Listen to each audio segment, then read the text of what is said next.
Martinus nació en Sindal, en el norte de Jutlandia, en un pueblecito muy pequeño, en el año 1890, y murió en 1981. Es un pensador danés. Sindal está en Dinamarca. Es difícil definir quién fue Martinus. Un pensador, filósofo, escritor, un maestro espiritual. De hecho, fue todo esto y mucho más. Era hijo de una madre soltera y ya fue acogido por el hermano de su madre y su esposa. Eran una familia humilde, pero buena gente, muy cariñosos, amorosos, y creció allí con ellos, que lo trataron como a su propio hijo, lo quisieron como a su hijo, casi quizá lo trataron mejor que a sus hijos, porque Martinus era un niño con una naturaleza muy bonita, una naturaleza muy dócil. Y ya de pequeño se preguntaba a veces, ¿qué haría Jesús en esta circunstancia? Si la respuesta era que Jesús haría eso, entonces lo hacía. Pero si la respuesta era que no, que eso no lo haría Jesús, pues él no lo hacía. Y también cuenta cómo desde pequeño que tuvo una relación íntima con la divinidad, con Dios. Entonces, con su madre biológica tenía una relación, en fin, normal, pero eran sus padres adoptivos, su madre adoptiva, la que le daba confianza y donde estaba en su casa. Su madre biológica le había prometido que de mayor ella lo ayudaría a estudiar, que podría ser maestro, pero la madre murió a los 11 años de Martinus y esto no fue posible. Su madre trabajaba en una hacienda donde era el ama de llaves y no se sabe exactamente quién era su padre. Su apellido Thomsen indica que era uno de los mozos de la granja, de la finca, pero hay también quien opina que su padre biológico era el hacendado, el jefe de su madre, ¿no? Pero en fin, esto no es lo importante.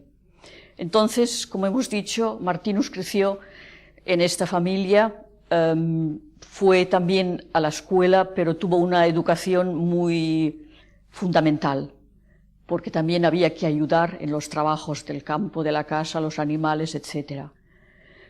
Entonces probó diversos trabajos de pastor, también de mozo en otras granjas, y luego también se le ocurrió que quería ser herrero, y su padre adoptivo le buscó un lugar donde podía aprender, pero esto duró poco, porque Martinus era un niño un poco fuerte físicamente, y el trabajo de herrero era muy pesado.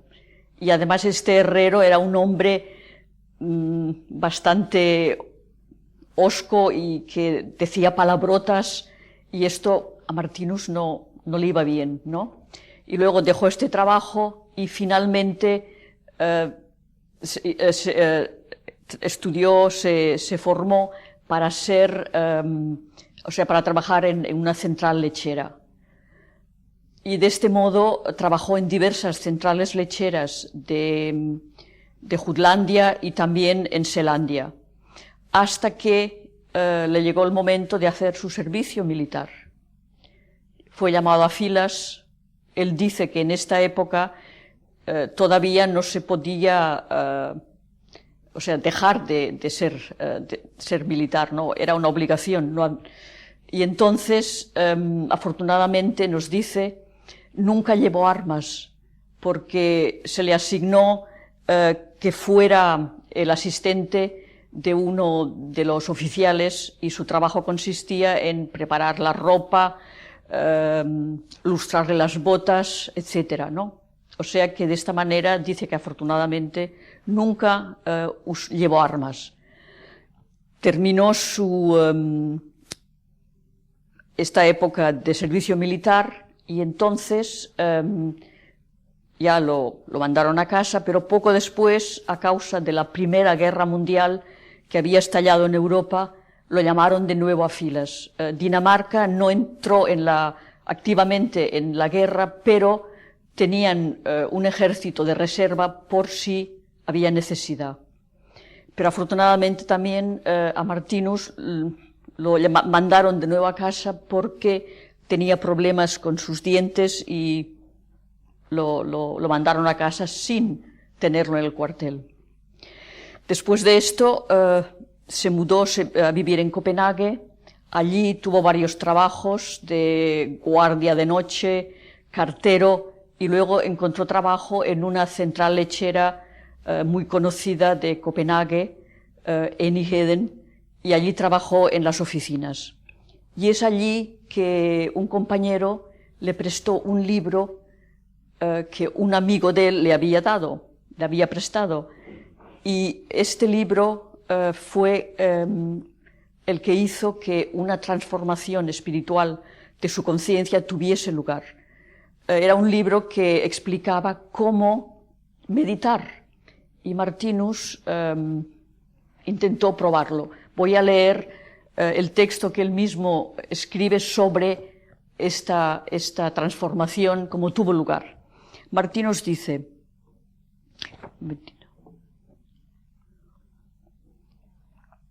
seguí estas indicaciones, cerré la luz, bajé la persiana, me tapé los ojos y me puse cómodo en una silla de mimbre. Se hizo la oscuridad. De repente sucedió algo maravilloso. Me invadió el sentimiento de que me encontraba frente a algo inmensamente sublime e imposible de describir. A lo lejos apareció un pequeño punto luminoso que se fue acercando y tomó la forma de una figura humana a la que pude reconocer. Se trataba del Cristo de Thorvaldsen. Se trata de un escultor danés. Yo, maravillado, contemplé fijamente esta aparición. De pronto se hizo oscuro otra vez. No podía moverme. Se hizo de nuevo la luz y la figura se había acercado tanto que tenía tamaño humano y estaba viva. Era de un blanco resplandeciente con matices azulados. Su ropa estaba como hecha de miles de chispas microscópicas de fuego.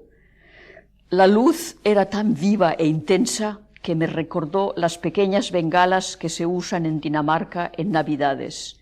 Durante algunos momentos me encontré de nuevo en la oscuridad, pero se hizo de nuevo la luz y la figura se había hecho inmensa. Atravesó el techo y el suelo, y yo solamente podía ver la cintura de esta figura de Cristo de luz deslumbrante. Yo permanecí como clavado en la silla mientras la figura se dirigía lentamente hacia mí y a continuación entró en mi interior. Un sentimiento maravilloso y sublime me invadió. La luz divina que de este modo había tomado posesión de mí me capacitó para abarcar con mi vista todo el globo terrestre. Vi cómo la tierra daba vueltas y continuamente surgían nuevos horizontes con montañas y valles, países y ciudades, continentes y océanos. Tras esto pude moverme y destaparme los ojos. La experiencia divina había terminado y yo me encontraba de nuevo en mi humilde mundo material, pero el reino de Dios brillaba y resplandecía en mi conciencia. Estaba muy emocionado y me sentía totalmente desbordado, pero también muy desorientado. Sin embargo, todavía no me había percatado de que lo que había experimentado era una iniciación. Al día siguiente era el día 24 de marzo, Jueves Santo. Esto tuvo lugar en Semana Santa. Y decidí sentarme de nuevo en mi silla de meditación. Estaba muy nervioso por ver si volvía a suceder algo. Bajé la persiana, me tapé los ojos y me senté. Solamente había permanecido en la oscuridad unos momentos cuando me vi envuelto de nuevo en la luz divina. Me encontraba en medio de un cielo resplandeciente y en un estado en que la fuerza de gravedad había dejado de existir. Una especie de sombra atravesó el cielo que luego todavía se volvió más claro y resplandeciente. Esto se repitió varias veces y el cielo se hizo cada vez más reluciente. Finalmente me encontré en una luz dorada, desbordadora, en un mar de fuego. Ya no tenía un cuerpo físico y sentí que esto era la conciencia de Dios, pero tuve que arrancarme lo que me tapaba los ojos porque tuve la sensación de que mi cerebro estaba a punto de estallar. Y me encontré de nuevo en mi sencilla habitación parca en muebles. Con respecto a este contacto con la conciencia de Dios, dice Martinus, cada vez que me encontraba frente a una pregunta o un problema, inmediatamente conocía la respuesta. Era como si se tratase de un conocimiento muy antiguo, y poco a poco me fui dando cuenta de que mi conocimiento no tenía límites. Al principio, después de esta experiencia, le costó un cierto tiempo poder dominar todas estas facultades nuevas que habían surgido en él, pero muy rápidamente comprendió que este conocimiento que tenía, que había recibido, no podía quedárselo para él, sino que tenía que comunicárnoslo. Entonces empezó a escribir, también hizo una serie de símbolos que dice que son un mapa de las realidades espirituales. No son las realidades, pero son un mapa que puede ayudarnos.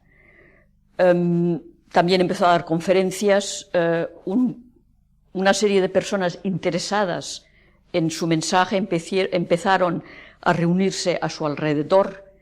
Entonces él creó el Instituto Martinus, que existe y que tiene la misión de conservar su obra tal como él la escribió y también ocuparse de la divulgación de la obra. Y también se creó el Centro Martinus en Klin, donde a partir de los años 30 y sigue funcionando cada año, y también en invierno hay cursos y sobre todo en verano hay una serie de cursos durante las vacaciones del verano, y también hay grupos internacionales. Hemos tenido ya algunos grupos de habla española en el Centro Martinus de Klin. Martinus escribió más de 9.000 páginas, casi 10.000. Así que es difícil explicar lo que él nos ha dejado, ¿no? En pocas palabras. Martinus dejó el mundo físico en el año 1981. En fin, esto es un poco sobre su vida, sobre quién era Martinus.